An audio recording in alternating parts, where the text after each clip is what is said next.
ব্যক্তি থেকে পরিবার, সমাজ থেকে রাষ্ট্র, দেশ থেকে বিশ্ব সবকিছুর চালিকায় রাজনীতি। তাই রাজনীতির দর্শক নিয়ে রাজকাহন, সাথে আছি নাজনীন মুনি। নিবেদন করছে জিপিএচ ইস্পাত। সাবেক প্রধানদের দুর্নীতির বিচার করলেই কি তাদের দায় এড়াতে পারবে সরকার? সরকারের 4 মাস কাটতে না কাটতেই কি আওয়ামী লীগ বিপদে পড়তে যাচ্ছে? এইসব নিয়ে আলোচনায় আজ রাজকাহন স্টুডিওতে আছেন বাংলাদেশ আওয়ামী লীগের সাবেক সংসদ সদস্য অধ্যাপক ডক্টর হাবিবুল মিল্লাত, আছেন বিএনপির সাবেক সংসদ সদস্য এবং স্বনির্বাচিত সম্পাদক নিরুপমা চৌধুরী মুনি, এবং আছেন আমাদের সাথে জাতীয় পার্টির সাবেক সংসদ সদস্য এবং অতিরিক্ত মহাসচিব ব্যারিস্টার শামীম হায়দার পাটোয়ারি। দর্শক, আপনারা আছেন আমাদের সাথে। ঝড় নিয়ে নিশ্চয়ই সবাই সতর্ক অবস্থাতে আছেন এবং এই নিয়ে আমরা এই ফাঁকে একটু রাজনীতির আলোচনাও নিশ্চয় করে নিতে চাই। আমি শুরু করতে চাই ব্যারিস্টার শামীম হায়দার পাটোয়ারিকে নিয়ে। পরপর অনেকগুলি ঘটনা ঘটেছে যা একদমই সরকার বা আওয়ামী লীগের পক্ষে যাওয়ার মতো কোনো ঘটনা নয়, বরং তাদের এক ধরনের সংকটে ফেলার ঘটনা। শুরুই হয়েছিল নিষেধাজ্ঞা দিয়ে জেনারেল আজিজের, তারপরে আমরা বেনজিরের ঘটনা দেখলাম এবং তারপরে আমরা এমপির মৃত্যু দেখলাম। 3টি ঘটনার সাথে ভীষণ রকমের দুর্নীতি এবং নানা ধরনের অপকর্মের ঘটনা আস্তে আস্তে প্রকাশ পেয়েছে। সরকার দায় নিতে চাচ্ছে না। আসলে কি সরকারকে এদের দুর্নীতির ক্ষেত্রে দায়ী করা যায়? দেখুন, সরকার দায় এড়াতে পারবে না, কারণ এনারা সর্বোচ্চ পদে ছিলেন এবং ওনাদেরকে সর্বোচ্চ পদে সরকারি নিয়োগ দিয়েছে, দলীয় আনুগত্যের ভিত্তিতেই দিয়েছে। দলীয় আনুগত্যটাই এখানে মুখ্য ছিল এবং তারা ক্ষমতায় থাকাকালীন সময়ে যে আন্দোলনগুলো হয়েছে সে আন্দোলনগুলো দমনের নির্দেশও সরকারই দিয়েছে নিশ্চয়ই। সেক্ষেত্রে বরঞ্চ এনারা কিছুটা দায় এড়াতে পারে যে আমরা চাকরি করেছি, যা আদেশ পেয়েছি তাই করেছি। তবে অবৈধ সম্পদ টম্পদ সেগুলোর ক্ষেত্রে অবশ্যই ব্যক্তিগত দায় চলে আসে। আমি এই ধরনের 3টি ঘটনা নিয়ে খুব যে সরকারের উদ্বিগ্ন হওয়ার কিছু আছে এমনটা মনে করি না, কিন্তু মাননীয় প্রধানমন্ত্রীর 3টা মন্তব্য বিগত 10-15 দিনের মধ্যে এটা মনে হয় খুবই অস্বস্তি এবং চিন্তার খোরাক দিচ্ছে। একটি হচ্ছে বঙ্গোপসাগরের যে বিষয়টি আপনি বললেন, একটি হচ্ছে খ্রিস্টান রাজ্য। আমরা অনেক দিন ছোটোবেলা থেকে শুনতাম যে 7 সিস্টারের কিছু অংশ নিয়ে, সিলেটের কিছু অংশ নিয়ে ওখানে খ্রিস্টান লোকজন বেশি, ওখানে একটা খ্রিস্টান অধ্যুষিত রাজ্য হতে পারে, করতে পারে। এইভাবে কখনো রাজ্য পৃথিবীর কোথাও হয়েছে আমরা শুনিনি। একটা রাজ্য করা তো বিশাল ব্যাপার। Bangladesh one of the wonder, যে হঠাৎ করে যুদ্ধ করে আমরা হঠাৎ করে স্বাধীন হয়ে গেছি। এটা সারাউন্ডেড বাই ইন্ডিয়া ছিল, পাকিস্তানের সাথে বর্ডার ছিল না, এই জন্য এটা ইজি। নতুন রাষ্ট্র তো খুব বেশি হয় না। তো এটা খুব একটা, এটার যে মানে থিওরিটিক্যাল আলোচনা নাই তা না, কিন্তু বাস্তবায়ন আমার কাছে কখনোই বাস্তবসম্মত মনে হয়। হঠাৎ করে কি আমরা যুদ্ধ করে স্বাধীন হয়ে গেছি? 52-র পর থেকে আমাদের প্রায় 20 বছরের মতো সময় লেগেছে একটা স্বাধীন রাষ্ট্র চাইতে এবং পাইতে। 9 মাস যুদ্ধে আর কি স্বাধীন হয়ে গেছি। আমি বলছি 9 মাস তো প্যালেস্টাইন তো সারা জীবন যুদ্ধ করছে, অনেক দেশ করছে, সেই হিসাবে বলেছি আমি। হ্যাঁ, অনেক বড় স্যাক্রিফাইস তো ছিলই। কিন্তু মাননীয় প্রধানমন্ত্রী উৎখাত শব্দটা বলেছেন, এইটা হচ্ছে ব্যাপার। কিছুদিন আগে যে আমাকে উৎখাতে ষড়যন্ত্র হচ্ছে, তবে জনগণ পাশে থাকলে আমরা অবশ্যই সেটা ওভারকাম করব। এই মন্তব্যগুলোতে আমি বেশ শঙ্কিত এবং এই মন্তব্যতে আমার মনে হচ্ছে যে মাননীয় প্রধানমন্ত্রী কিছু একটা আশঙ্কা করছেন। এবং এর আগে, ভোটের আগে উনি বলেছিলেন যে দুর্ভিক্ষ হতে পারে, দুর্ভিক্ষ শব্দটিও তিনি উচ্চারণ করেছিলেন। এই সব কিছু আওয়ামী লীগের কোনো দায় না, কোনো ক্রাইসিস না। ক্রাইসিস হচ্ছে অর্থনীতি, যেটা সামাল দেওয়ার মতো কোনো ভিজিবল ওয়ে আউট আমরা দেখছি না। যদি অর্থনীতি সামাল দিতে না পারে তাহলে ন্যাচারালি আওয়ামী লীগের অনেকের কাছে ডিপেন্ডেন্সি হতে হবে, অর্থাৎ যে টাকা দিবে তার কাছেই যেতে হবে। যখন সে টাকা দিবে তখন সে শর্ত সাপেক্ষে টাকা দিবে। সেই শর্তটা দেশের স্বার্থ কতটুকু রক্ষা হবে, বাংলাদেশের ভূ রাজনৈতিক স্বার্থ কত রক্ষা হবে, সেগুলো বিবেচনা করেই সরকারকে নিতে হবে। তো আপনি কি মনে করেন যে সংকটে তার পড়ার ক্ষেত্রে জেনারেল আজিজের নিষেধাজ্ঞার ঘটনা একটু হলেও সেখানকার কোনো পদক্ষেপ কিনা? দেখুন, আমি চায়না, রাশিয়ার অনেকের শত শত লোকের বিরুদ্ধে আমেরিকার নিষেধাজ্ঞা আছে। পার্সোনাল নিষেধাজ্ঞা একটা দেশ ভেঙে পড়ে, একটা দেশ বিধ্বস্ত হয়, কখনোই তেমন না। যদি আপনার ইকোনমি শক্ত থাকে, যদি আপনার আভ্যন্তরীণ কন্ট্রোল থাকে। বাংলাদেশের প্রথম সমস্যা হচ্ছে অর্থনীতি ভালো হওয়ার কোনো সুলক্ষণ নাই। দ্বিতীয় সমস্যা হচ্ছে দেশের মধ্যে কোনো প্রকার মিনিমাম আভ্যন্তরীণ ঐক্য নাই। মাননীয় প্রধানমন্ত্রী জনগণ বলছেন, জনগণ বলতে তো উনি আসলে আওয়ামী লীগই বোঝাচ্ছেন। আওয়ামী লীগের বাইরের জনগণ তো কোনো ঐক্যমত্যের প্রশ্নই আসে না, কারণ তারা ভোটে অংশগ্রহণ করতে পারেনি, অংশগ্রহণ করলে ভোট দেওয়া হয় না বা তাদেরকে জিততে দেওয়া হয় না। তো সব মিলিয়ে একটা মার্জিনালাইজ কমিউনিটির রিপ্রেজেন্টেশন হচ্ছে সংসদ বা সরকার।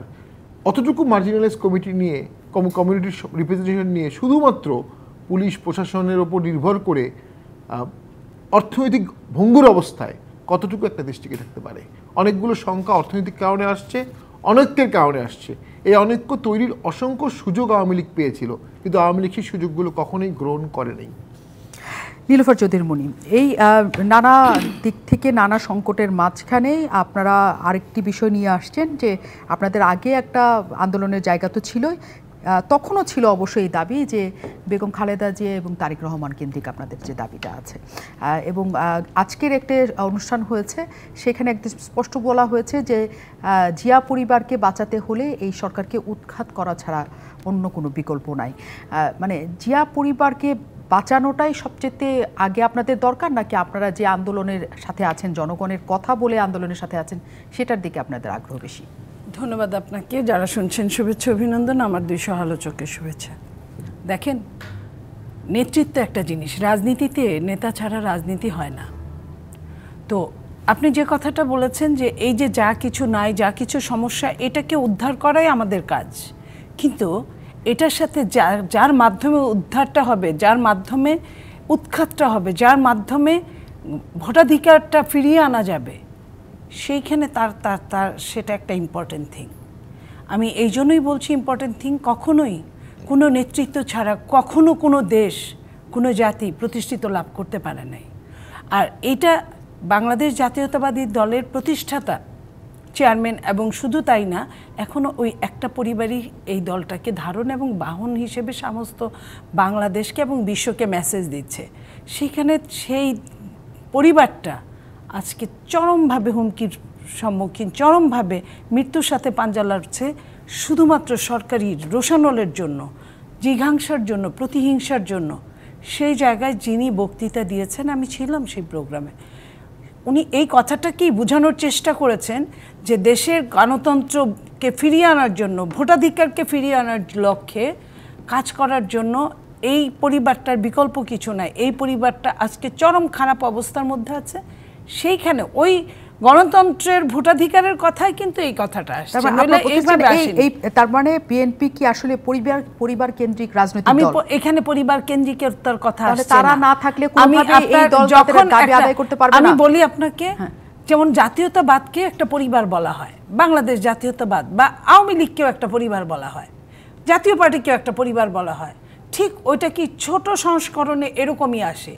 এই বিএনপি পরিবারটাকে রক্ষণাবেক্ষণের জন্য, যেমন তারা যেহেতু এখনও মানে তাদের শক্তি প্রয়োগ করতে পারে, তাদের মেধা প্রয়োগ করতে পারে, তারা দেশকে নিয়ে চিন্তা করতে পারে, আমরা তাদেরকে নেতা মানি। তো সেইখানে সেটাকে দিয়ে বোঝানো হয়েছে। এবং সেই নেতৃত্ব যদি আমার ঠিক না থাকে, আমি কিন্তু কিছুই করতে পারবো না। নেতৃত্বের একটুখানি ভুল শুদ্ধ হলে কিন্তু আমার অনেক কিছুই জাতির জন্য হারিয়ে যায়, তলিয়ে যায়, নিঃস্ব হয়ে যায়। যেমন আজকের বাংলাদেশ যে অবস্থায় দাঁড়িয়েছে, যেটা আপনি শামীমকে প্রশ্ন করলেন, অনেকগুলো কথাই, কোনোখানেই কোনো ভালো সংবাদ নাই। এই ভালো সংবাদগুলো ভবিষ্যতের জন্য আনার জন্য এটা একটা সিম্বলিক উত্তর দেওয়া হয়েছে, আর কিছুই না।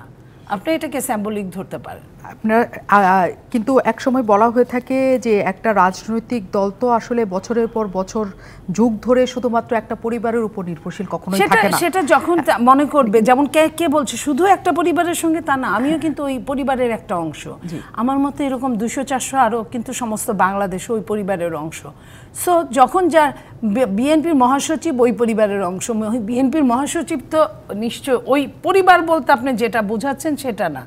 আর আমি পারিবারিক রাজনীতির বাইরের লোক, বিপক্ষের লোক, পক্ষেরও না, কিন্তু তার মানে এই না যে আমি যখন আমার নেতা যখন শক্তি প্রয়োগ করবে, যখন বুদ্ধি প্রয়োগ করবে, যখন বিবেচনা প্রয়োগ করবে, যখন দেশের মঙ্গলের কথা চিন্তা করবে, সেই তো আমার নেতা।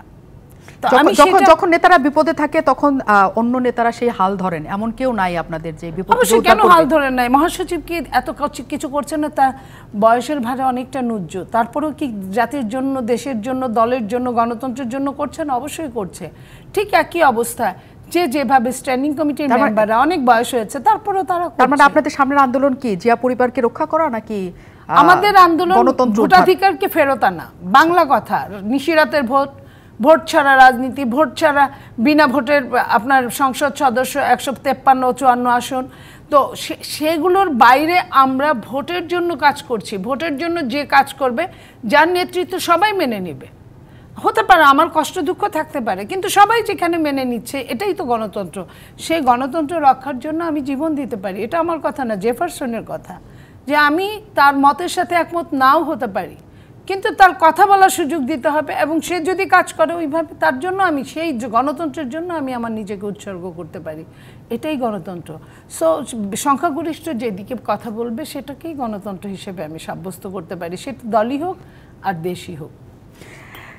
অধ্যাপক ডক্টর হাবিব মিল্লাত, এক ধরনের আন্দোলনের আমরা বাতাস পাচ্ছি বিরোধী শিবির থেকে, আপনাদের বিরোধী শিবির থেকে, এবং সকলের সাথেই তারা কথা বলছেন, শরিক দলগুলোর সাথেই কথা বলছেন, এবং খুবই স্পষ্ট ভাষায় তারা বলতে চাইছেন কি কি কারণে সরকারকে উৎখাত করতে হবে। অনেক সংকটের মধ্যে মনে হচ্ছে আওয়ামী লীগ, নাকি মনে হচ্ছে এটা খুবই স্বাভাবিক? আমি আসলে আজকে বাইরে হাঁটতে বেরিয়েছিলাম, বাতাস পেয়েছি, এই যে ঘূর্ণিঝড় হচ্ছে বেশ জোরালো বাতাস, কিন্তু বিএনপির কোনো আন্দোলনের বাতাস কিন্তু আমি এখন পর্যন্ত বুঝতে পারি নাই। তো কাজেই আমি বুঝতে পারছি না তারা কীভাবে আন্দোলনটি গড়ে তুলবে। যারা পরিবারের বাইরে চিন্তা ভাবনা করতে পারে না, তাদের পক্ষে, জনগণের পক্ষে কথা বলা কিভাবে সম্ভব? আপনি চিন্তা করে দেখেন যে এর আগে যে আন্দোলনগুলো করার চেষ্টা করেছে, সেই আন্দোলনের সরকার পতন, সরকারকে হটানো, নির্বাচন কমিশন ভেঙে ইত্যাদি ইত্যাদি, কিন্তু বলেন তার মধ্যে কোথায় ছিল যে সরকার পরিবর্তন হলে জনগণের ভাগ্যের পরিবর্তন হবে? কোথায় ছিল সেটি? কোন দাবিতে ছিল? এবং নির্বাচন পরবর্তী তারা যে সভা সমাবেশ বক্তৃতা দিচ্ছে, কোথায় সেই কথাটি তারা বলছে? তারা বলছে একটা পরিবারকে বাঁচাতে হবে সরকার উৎখাত করে। সেই ৮০ মণ ঘিও জুটবে না, পুতুলও নাচবে না, সেই অবস্থার সৃষ্টি হয়েছে। কিন্তু তারা বলে যে এই সময়টা হচ্ছে সবচেয়ে খারাপ সময়, তারা অর্থনৈতিক দিকে খারাপ সময় বলে, তারা দুর্নীতির দিক থেকে সবচেয়ে ভালো সময়, দুর্নীতির ক্ষেত্রে ভালো সময় আপনাদের, নানা ক্ষেত্রে তারা মনে করে সর্বোচ্চ খারাপ অবস্থায় আপনারা আছেন, তার বাইরে যে কোনো সরকারই আসুক না কেন তারা মনে করে ভালো করবে দেশের জন্য। এই ৫২-৫৩ বছরের ইতিহাসে বাংলাদেশে জাতীয় পার্টি, বিএনপি এবং আওয়ামী লীগ ক্ষমতায় ছিল, আওয়ামী লীগ এখনও আছে। জনগণ বিচার বিশ্লেষণ বিবেচনা করে দেখে কোন সময়টিতে আমরা ভালো ছিলাম, এবং আপনি যদি খেয়াল করে দেখেন জনগণ কেন রাস্তায় নামে না, আন্দোলনে কেন সহযোগিতা করে না, কারণটি হচ্ছে তাদের বিচার বিবেচনায় আওয়ামী লীগ সরকার এখন পর্যন্ত ৩ সরকারের চেয়ে বেশি ভালো অবস্থায় জনগণকে রেখেছে।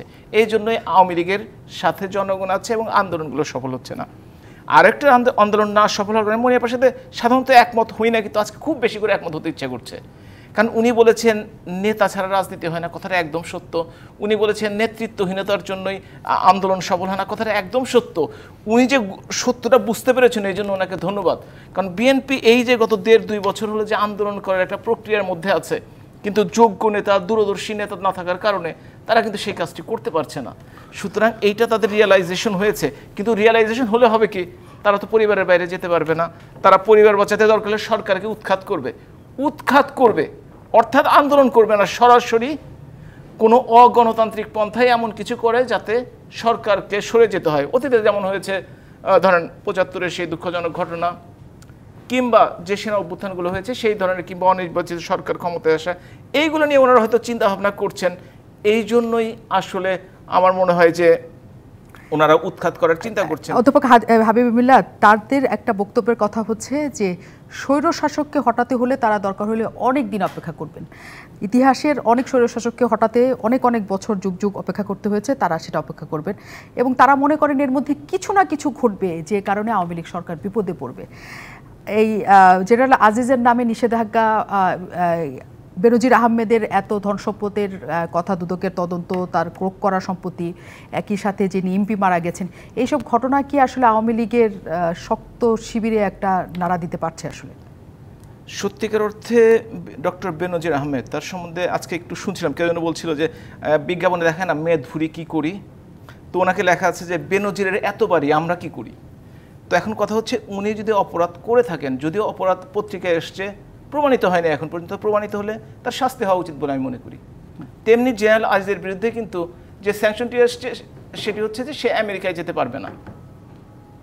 এখন সে যদি কোন অপরাধের জন্য, ২-৩টি অপরাধের কথা স্পষ্টভাবে বলা হয়েছে, সেই অপরাধগুলো তদন্ত করে, সেটা আজকে দেখলাম অর্থমন্ত্রী নিজেই বলেছেন, পরে ব্রিগেডিয়ার সাখাওয়াত হোসেন উনি নিজেও বলেছেন যে আর্মিও এর বিচার করতে পারে, যদিও সে রিটায়ারমেন্টে গেছে, আর্মিও এর বিচার করতে পারে।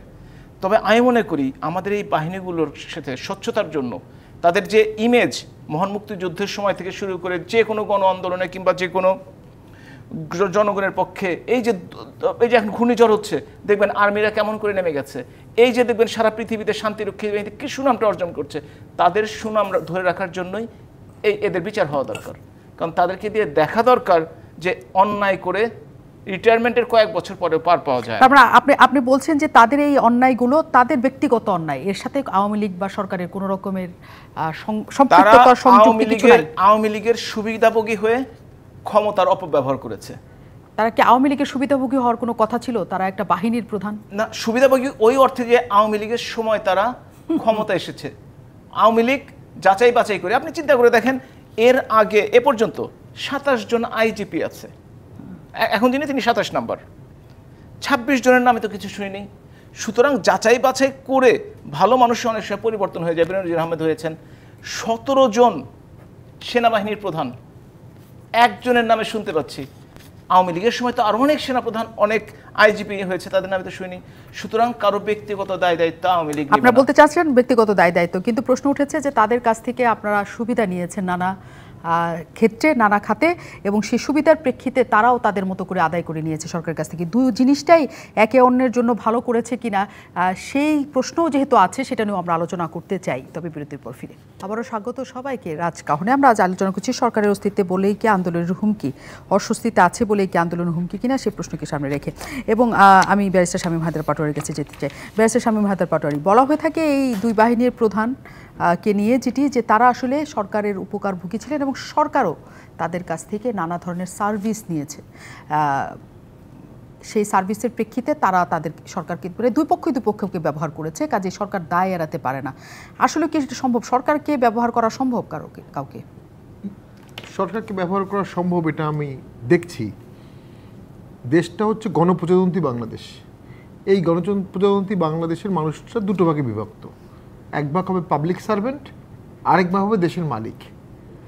এখন গত 14-15 বছরভাবে ধারাবাহিকভাবে আমরা দেখছি দেশের মালিকটা আমলাতন্ত্রে চলে গেছে, পুলিশতন্ত্রে চলে গেছে, এবং জনগণ বা তাদের প্রতিনিধি রাজনীতিবিদরা আস্তে আস্তে স্কুইজ হয়ে গেছে। সরকারি দলের তাও কিছুটা আছে, সরকারের বাইরে যারা আছে তাদের অবস্থা অবশ্যই খুবই সঙ্গীন। এই যে দেশটা আস্তে আস্তে আস্তে আস্তে জনগণের প্রতিনিধির হাত থেকে আমলাতন্ত্রে চলে গেল, এটার মধ্যে একটা ভাইস ভার্সা ডিপেন্ডেন্সি হলো। সরকার আমলাতন্ত্রকে তুষ্ট করছে। আপনি 16 সালে দেখেন কত টাকা বেতন বাড়িয়েছে। 16 সালে যদি ওই পরিমাণ টাকা বেতন না বাড়াতো বা ধাপে ধাপে বাড়াতো, তাহলে আজকের এই ক্রাইসিসটা তখনই প্রিএমটিভ স্টেপ নেওয়া যেত। একবারে বাড়ানোর কারণে প্রবলেমটা হয়েছে। এবং এই ক্রাইসিসেও সরকার গাড়ি কিনতে বাধ্য হচ্ছে ডিসিদের জন্য, টিওনোদের জন্য। সরকারের ক্ষমতা নাই আমলাতন্ত্রের বাইরে গিয়ে কিছু করে এই মুহূর্তে, এবং তাদের আস্ফালনও আছে আমলাতন্ত্রের।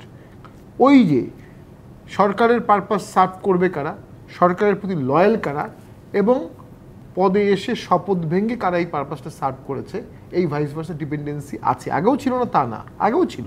তবে প্রফেশনাল লোকজনরা একটা প্যারামিটার মেনটেন করতো, যে একটা লিমিটের বেশি কখনো যেত না।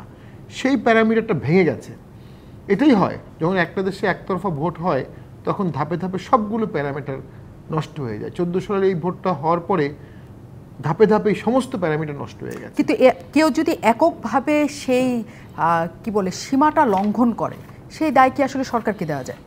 সীমাটা লঙ্ঘন করার সুযোগ তো সবাই পাচ্ছে না। কারা পাচ্ছে? যারা ক্ষমতাবান কারা? যারা সরকারের সাথে অঙ্গাঙ্গিভাবে জড়িয়ে আছে। তো যারা সরকারের সাথে অঙ্গাঙ্গিভাবে জড়িয়ে আছে, তারা ন্যাচারালি এই ক্ষমতাটা আস্ফালনটা দেখাতে পারে, ধরাছোঁয়ার বাইরে থাকে। যাই হোক, আমি একটা লিগাল ইস্যু একটু এখানে আসছে। মাননীয় অর্থমন্ত্রী অত্যন্ত জ্ঞানী মানুষ, উনি বলেছেন সেনাবাহিনী সাজা দেবেন জেনারেল আজিজকে।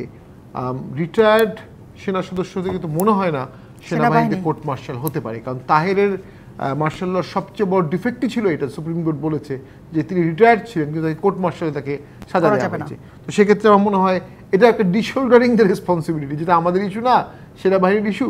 সেনাবাহিনী দেখবে কি করা যায়। ফ্যাক্ট রিমেইন, আজিজ সাহেব খুব সাহসের সাথেই বলেছেন যে আমি আমেরিকা যাব না। কিছুটা সৎসাহস না থাকলে কোনো মানুষ এভাবে কথা বলতে পারে না। কিন্তু আসলে ব্যাপারটা কিন্তু শুধু ওইখানেই সীমাবদ্ধ না। উনি পারবে না, ওনার ছেলে মেয়ে পারবে না, ছেলে মেয়ের শ্বশুর পারবে না, ওনার all visa card master card block হয়ে যেতে পারে, পৃথিবীর কোনো জায়গায় এই একটা বলয়ের দেশে তার ট্রানজ্যাকশন হবে না। এই সমস্ত কিছু মিলিয়ে এটার ব্যাপ্তি বিশাল। একটা অ্যাক্টিভ মানুষ যে ইন্টারন্যাশনালি একটু অ্যাক্টিভ, তার জন্য এটা একটা খুবই অভিশাপ স্বরূপ। তবে এরকম শত শত পার্সোনাল স্যাংশন আসলেই বা রাষ্ট্রের কী? এই জন্য আলোচনাটা সব জায়গায় দুই ব্যক্তি নিয়ে হচ্ছে। মূল সমস্যা অর্থনীতি, মূল সমস্যা আমেরিকা কখনো বাংলাদেশকে সেই পর্যায়ে যাবে কিনা যে আমেরিকা স্টেট স্যাংশন দিবে। অথবা অর্থনীতিতে আমেরিকা আমাদের হেল্প করবে কিনা, ডলারের দাম কত হবে 2 বছর পরে, গুজব আছে অনেক, পাকিস্তানে 300 টাকা হয়ে গেছিলো, তেলের দাম কত হবে, ইনফ্লেশন কোথায় যাবে, এগুলোর কিন্তু কোনো ওয়ে আউট নাই। আমরা আজিজ বেনজির নিয়ে আছি, আজিজ বেনজির রাষ্ট্রের এই বিশাল পর্বত প্রমাণ সমস্যায় এখন নগণ্য দুটো ইস্যু, কিন্তু বড় বিষয়গুলো আড়াল করা যাবে না, তাহলে আমরা ভবিষ্যতে পস্তাবো। নীলুফার চৌধুরী মনি, ব্যারিস্টার শামীম হায়দার পাটোয়ারি মনে করেন যে যা কিছুই ঘটছে তার চেয়ে অনেক বেশি সংকট হচ্ছে অর্থনৈতিক সংকট, কিন্তু সব কিছুই আসলে নির্ভর করে তো রাজনীতির উপর, রাজনীতির প্রভাবটাই সব কিছুতে পড়ে। এই দুজন ব্যক্তিকে নিয়ে যা কিছু হচ্ছে বা এমপির মৃত্যুকে ঘিরে তার কর্মকাণ্ডকে ঘিরে যা কিছু হচ্ছে, সেটা কি আসলে আলাদা কোনো প্রভাব ফেলবে আপনারা মনে করেন? আলাদা প্রভাব ফেলবে কি, এটা তো ফেলাই আছে, ফেলার সাথে 2-3 জনকে আপনার মনে করেন যে এখানে কুরবানি দিয়ে দিল, আর কিছু না। সেটা হলো আজিজ বা বেনজির, এটা তো নতুন কিছু না। আর আজকেও তারা অবসর নেয় না, অবসর নিয়েছে বছরখানেক বা আরও বেশি, 3 বছর আগে। তো সেইটা আপনার এমপির ব্যাপারটা বর্তমান বলতে পারেন, কিন্তু এদের কি সরকার কোনো ডিসিশন নিয়েছিল? সরকার কি জানে না? সরকারের হ্যান্ডসগুলো কি জানে না?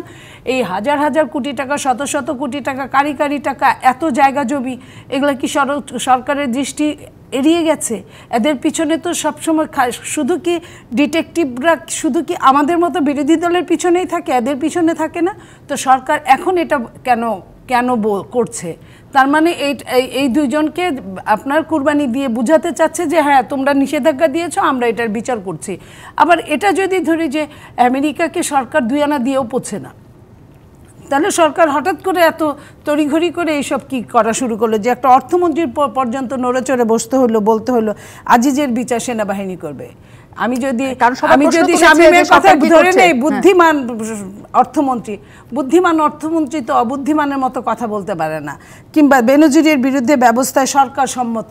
তো এই সরকারটা এতদিন কোথায় ছিল? এতদিন বেনজিরকে দিয়ে নিজের যত রকমের অন্যায়কে ন্যায় পরিণত করে, যত রকমের আপনার গুম খুন থেকে শুরু করে, আয়না মহল থেকে শুরু করে, কোনোটা হেন কিছু নাই তো যেটা এদেরকে দিয়ে ইউজ করে নাই, ব্যবহার করে নাই। নইলে তো কারি টাকা এমনিই হয় না।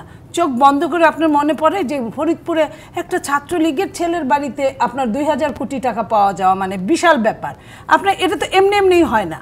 এই জিনিসগুলোর পিছনে সবকিছু সরকারকে, আমি যদি বলি সরকারকে এত কিছু পাইয়ে দিয়েছে যে এটা একটা পার্সেন্টেজই বেনজিররা এত ফুলে ফেপে উঠেছে, তাহলে সরকারের কত কিছু থাকে। এখন যদি আমেরিকা বলে এরকম করে যে আমি এদেরকে চাই না, এরা তো এখন পড়ে যাও ডেড হর্স, আমি এখন টাটকা কোনো হর্সকে চাই যে এত পাহাড় গড়েছে, দেশে বিদেশে সুইস ব্যাংকগুলো ভরে গেছে, বিভিন্ন জায়গায় ভরে গেছে, এই আমি তাদেরকে চাই যাদেরকে ওই সীতাকুণ্ডে আগুন লাগার পরে হাইড্রোজেন পার অক্সাইডের যে ফ্যাক্টরি পুড়লো, একটা আপনার ইহুদির নাম আসলো জয়েন্ট ভেঞ্চারে, যেখানে ইহুদি বাংলাদেশের কোনো ব্যবসাই করতে পারে না, তার নাম আসলো। আরেকজনকে, তার সঙ্গে সহকারী পার্টনারটাকে আমরা আজ পর্যন্ত জানতে পারি নাই।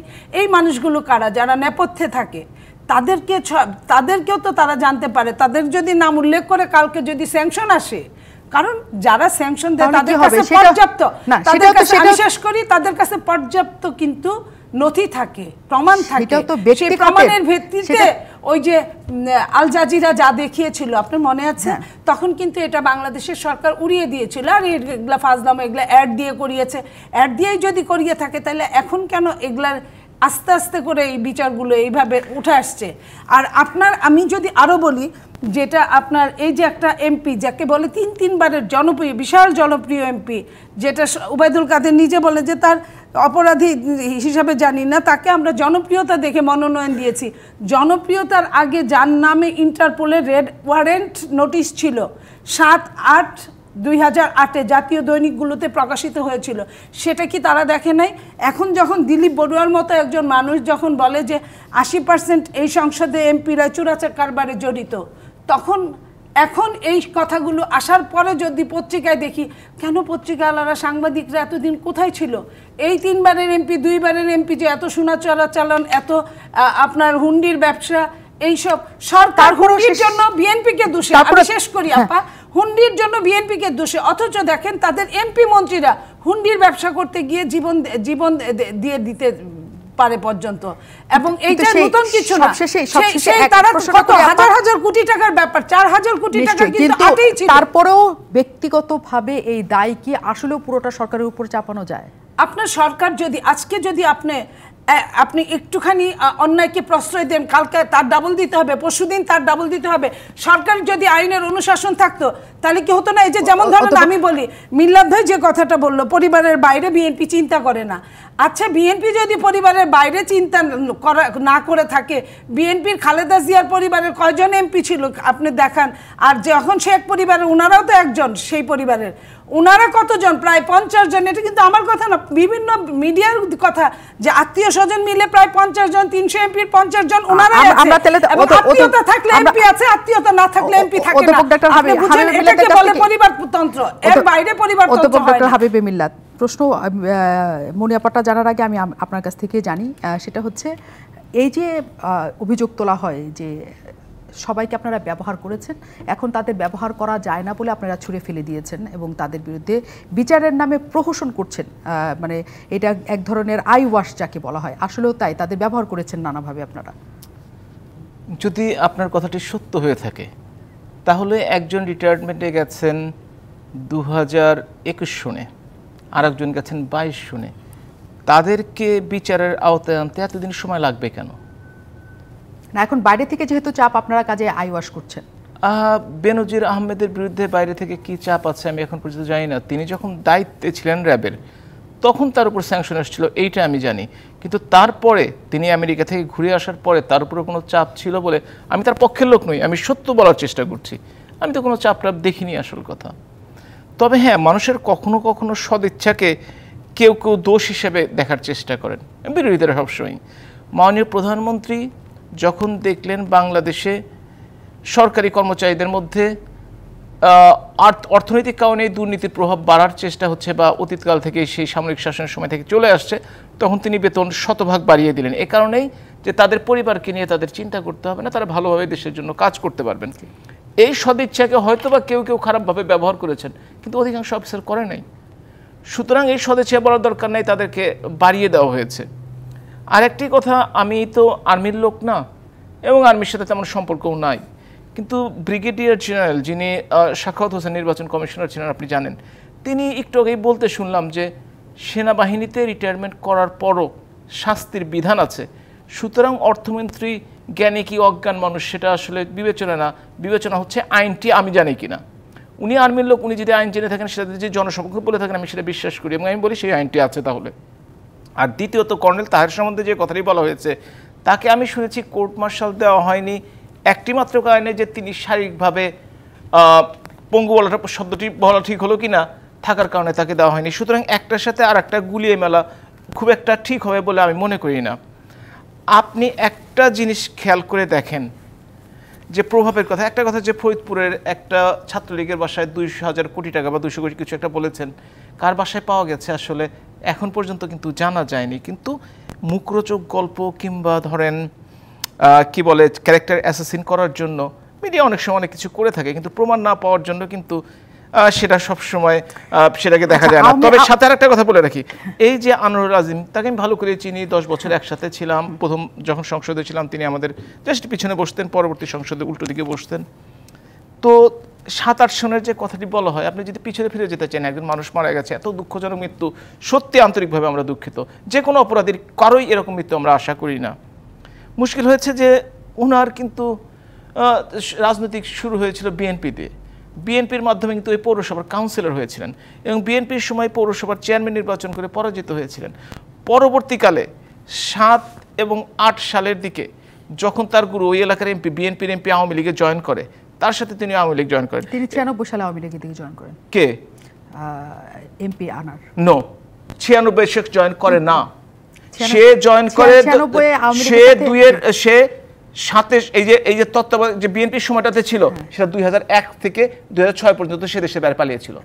2001 থেকে আওয়ামী লীগের কাছে থেকে আওয়ামী লীগের কাছে জয়েন করেছে না, আওয়ামী লীগে জয়েন করার আগে তার বিরুদ্ধে সমস্ত মামলা হয়েছিল। হ্যাঁ, তা তো ঠিক। কেউ বলে 21টি, কেউ 32টি, আমি তো আর দেখিনি আসলে। কেউ বলে 13টি, কেউ বলে 21টি, আমি জানি না কোনটা সঠিক, যেহেতু আমি কাগজপত্র দেখিনি। তবে আমি বলতে পারি যে আসলে মানুষের সাথে দলকে গুলি, আমার প্রশ্নটা হচ্ছে সে বিএনপি করে বলে সব খারাপ। দায়বদ্ধ তখন যখন আপনি জানেন একটা মানুষের বিরুদ্ধে ইন্টারপোলের রেড অ্যালার্ট আছে, একটা মানুষের বিরুদ্ধে 13টা মামলা আছে, যার 3টা মামলায় খুনের। আওয়ামী লীগের তো নেতাকর্মীর অভাব নাই, একজনকে আপনাকে কেন নিতে হবে? আমরা সেই তাহলে আপনাকে একটা ঘটনা বলি, সেটা হচ্ছে ঘটনা শোনার আগে আমি আপনার কাছে একটা প্রশ্ন জিজ্ঞেস করি। শুধু আওয়ামী লীগ স্বচ্ছতা বিশ্বাস করে, আওয়ামী লীগের দুর্নীতির বিরুদ্ধে জিরো টলারেন্স আছে, আপনারা সবসময় বলেন। পদ্মা সেতু নিয়ে যখন দুর্নীতির ঘটনা ঘটেছে, আওয়ামী লীগ চ্যালেঞ্জ করেছে, প্রধানমন্ত্রী চ্যালেঞ্জ করেছে যে এটার মধ্যে কোনো দুর্নীতি নাই। আপনারা কানাডার আদালত পর্যন্ত গিয়েছেন, শেষ পর্যন্ত এটা হয়েছে যে পদ্মা সেতুতে কোনো দুর্নীতি হয় নাই। এখন যে দুর্নীতির প্রশ্ন বেনজিরের সামনে উঠেছে, যে দুর্নীতির প্রশ্ন সাবেক সেনাপ্রধানের বিরুদ্ধে উঠেছে, দেশ থেকে সেটার বিরুদ্ধে কোনো তদন্ত করা হবে কিনা? যেহেতু সেই দায় কিছুটা হলেও, কারণ আমাদেরই সেনাপ্রধান বা পুলিশ প্রধান ছিলেন তারা। অবশ্যই আপনি একটা খুব ভালো প্রশ্ন করেছেন। সেটি হচ্ছে ইতিমধ্যেই কিন্তু ডক্টর বেনজির আহমেদ, তার বিরুদ্ধে কিন্তু দুর্নীতি দমন কমিশন প্রয়োগ করা শুরু করেছে। এবং যদি দেখতে থাকেন 83টি দলিল ছিল, এখন আরো 113টি আজকে, এবং 119টি এবং আরো 4টি অ্যাপার্টমেন্ট ফ্ল্যাট তারা কিন্তু জব্দ করে ফেলেছে অলরেডি, এবং মামলা চলছে। আর জেনারেল এর ব্যাপারটি হচ্ছে, আজিজের ব্যাপারটি হচ্ছে, আমি মনে করি যে যদি সেনাপ্রধানের জন্য সেনাবাহিনী করে, আমার যেহেতু আমি ক্লিয়ার না, তবু যেহেতু সেনাবাহিনী করতে পারে, না করলে দুর্নীতি দমন কমিশন আছে, বাংলাদেশের আইন সদস্যরা তারা করতে পারে। মুশকিলটা হয়েছে কি জানেন, আমরা সব কিছুকেই সরকারের দোষ দেই। এখন আমি কিভাবে জানবো যে তিনি অপরাধ করেছে? আমার পক্ষে আসলে জানা সম্ভব না ব্যক্তিগতভাবে, কিন্তু কিভাবে জানা সম্ভব? দুটোভাবে। একটা হচ্ছে গোয়েন্দা সংস্থার রিপোর্টটি যদি কারেক্ট হয়ে থাকে তাহলে জানা সম্ভব ডেফিনেটলি। আর দ্বিতীয়টি হচ্ছে গণমাধ্যম, তারা যদি সত্যিকার অর্থেই জানার চেষ্টা করে তারা জানতে পারে। কিন্তু তাদেরও আমি দেখেছি যখন যেটি জানানো দরকার তারা যেন হঠাৎ করে কেন দেরি করে ফেলে। দেরি কি আসলে করে? কারণ সাবেক সেনাপ্রধানের বিরুদ্ধে আমরা হয়তো কিছু করিনি, তখন তিনি সেনাপ্রধান ছিলেন। কিন্তু আল জাজিরা যে প্রতিবেদনটা করেছিলেন তখনই প্রধানমন্ত্রীকে জড়িয়ে এই প্রতিবেদনটা করা হয়েছিল। জেনারেল আজিজের আলাদা দুর্নীতি না, প্রধানমন্ত্রীর অংশ হিসেবে, প্রধানমন্ত্রীর মেন হিসাবে তাকে সেখানে সংজ্ঞায়িত করা হয়েছিল। তখনই কি উচিত ছিল না যে তার কত দুর্নীতি আছে, যায় আছে না কেন, আমরা একটু খুঁজে বের করি? আপনি যদি ওই আল জাজিরা প্রোগ্রামটা দেখে থাকেন, নিশ্চয়ই দেখেছেন কয়েকবার, আমিও কয়েকবার দেখেছি। এইখানে তো দেখা গেছে যে মাননীয় প্রধানমন্ত্রী তাকে নিয়োগ দিয়েছেন, তার ভাইদের সাথে কিছু ছবি দেখা গেছে, কিন্তু মাননীয় প্রধানমন্ত্রীকে সরাসরি অ্যাকিউজ করা হয়েছে আমি আসলে মনে করতে পারছি না। আমাকে হয়তো জিনিসটা আবার দেখতে হবে, আপনি যে কথাটি বললেন। কিন্তু করা হয়েছিল, আমি বিরতির পর এসে নিশ্চয়ই আপনার কাছ থেকে আমি জানতে পারবো, অবশ্যই বলবো আমি। এবং আমি আসলে প্রশ্নটার উত্তরই জানতে চাই যে সরকারের এমন নানা ধরনের অস্বস্তি নিয়ে, মানে অস্বস্তির সুযোগের সন্ধানে কি আসলে বিরোধী দলগুলি করছিল কিনা, এবং এ কারণেই তারা আবার আন্দোলনে চলে যেতে চাইছে কিনা, আমরা বিরতির পর ফিরছি। অনেক ধন্যবাদ দর্শক আমাদের সাথে যুক্ত থাকার জন্য। আমরা আবার অনুষ্ঠানে ফিরে আসলাম, এবং ছোট্ট সময়ের মধ্যে আমি শুধু 2 লাইন করে হয়তো নিতে পারবো, 1 মিনিট করে সময় পাবো। অতিথিদের কাছে আগে ক্ষমা চেয়ে নিচ্ছি। ব্যারিস্টার শামীম হায়দার পাটোয়ারি, এই অস্বস্তিকে সামনে রেখেই অর্থনৈতিক, রাজনৈতিক সকল কিছু, মানে এই কারণেই কি বিরোধীরা আন্দোলনে হুমকি দিচ্ছে কিনা? বিরোধীরা তো আগে অনেকবার আন্দোলন করেছে, জি, সফল হতে পারেনি। সফল হতে পারেনি কেন? কারণ পুলিশ, সেনাবাহিনী, বিডিআর, সরকার এক সূত্রে গাঁথা ছিল। এই পরাশক্তিগুলো এক সূত্রে গাঁথা থাকলে কোনো বিপ্লব আন্দোলন হয় না। এখন বিরোধীরা দেখছে যে আন্দোলন করলেও অর্থনীতি খারাপ হবে, না করলেও হবে। সরকার অনেক কিছু করেছে, সমস্যার সমাধানগুলো করতে পারেনি। একটা হচ্ছে আভ্যন্তরীণ ঐক্য সৃষ্টি করতে পারেনি, আর হচ্ছে অর্থনীতি প্রেডিকশন করতে পারেনি। আমরা যখন রাজনীতি শুরু করি, বাংলাদেশে উন্নয়ন উলম্ফন, বাংলাদেশ সিঙ্গাপুর হয়ে যাচ্ছে, বাংলাদেশের emerging tiger, fastest growing economy, এই কিছুদিন আগেও তো এই কথাগুলো আমরা শুনতাম। তার মানে কি তখন অর্থনীতিবিদ এটা বুঝতো না যে এটা একটা ফ্রাজিল অর্থনীতির মধ্যে আমরা আছি? অর্থনীতিবিদ বা প্রফেশনালদের অ্যাক্সেস দেওয়া হয়নি, কথা বলতে দেওয়া হয়নি। লে প্রফেশনালের মতো কোনো কোনো ক্ষেত্রে দেশ চালানো হয়েছে। সেটার জন্য দেশে আজকে এই ভোগান্তি হতে যাচ্ছে। এর থেকে রক্ষা পাওয়া অত্যন্ত কঠিন। নীলুফা চৌধুরী মনি, আন্দোলনকে এই কারণে করতে চান যে সরকার কিছু বিষয় নিয়ে অস্বস্তিতে? দেখেন, আন্দোলন তো আমাদের কিন্তু অর্থনীতিটা 1 নম্বরে না। আমাদের অর্থনীতি হচ্ছে, আমাদের আন্দোলনের মূল গতি হচ্ছে গণতন্ত্র ফিরিয়ে আনা, ভোটাধিকার ফিরিয়ে আনা। ভোটাধিকার ফিরে আসলে অটোমেটিক, পৃথিবীতে অনেক দেশ আছে ইকোনমিক্যাল উন্নত, কিন্তু গণতন্ত্র নাই বলে তাদের দেশে বিএনপি কালকে ক্ষমতায় আসলে সব সংকট সমাধান হয়ে যাবে? আমি তো এটা বলি নাই। এতদিনের জঞ্জাল আপনার একদিনে শেষ হবে, কিন্তু একটা সিস্টেমেটিক ওয়ে আসবে।